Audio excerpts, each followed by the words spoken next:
anak ko po ay schizophrenic, lakad ng lakad. Baka yun ay hindi iba na ang itsura ang muka at gutom na yata. Hindi.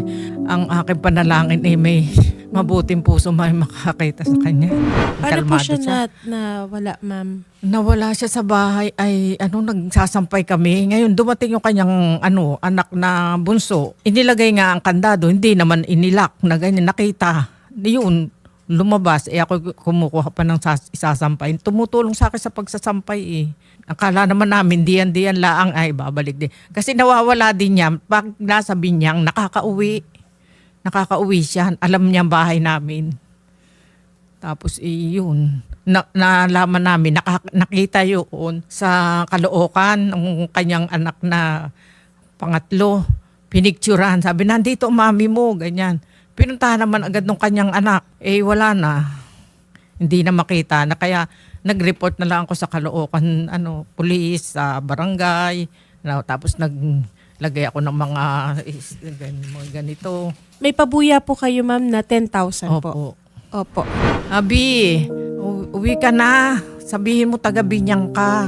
Abigail ang pangalan mo. Dati naka-ID pa yun eh. Nasa bahay nga kaya walang pag nalabas kami naka-ID at para. Ayun, Abi.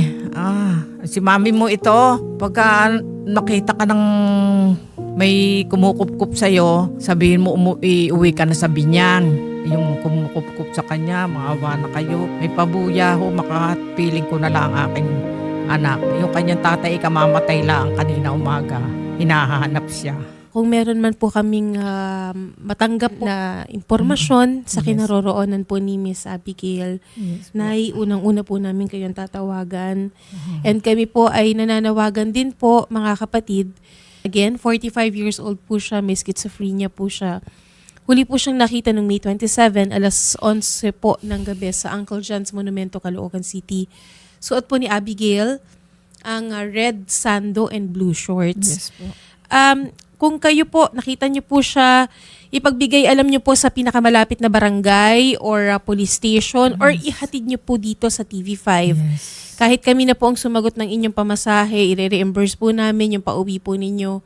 And of course, si Ma'am Leticia po ay may ibibigay po na pabuya na 10,000 sa kinaroroonan po sa maghahatid po kay Abigail Corrales.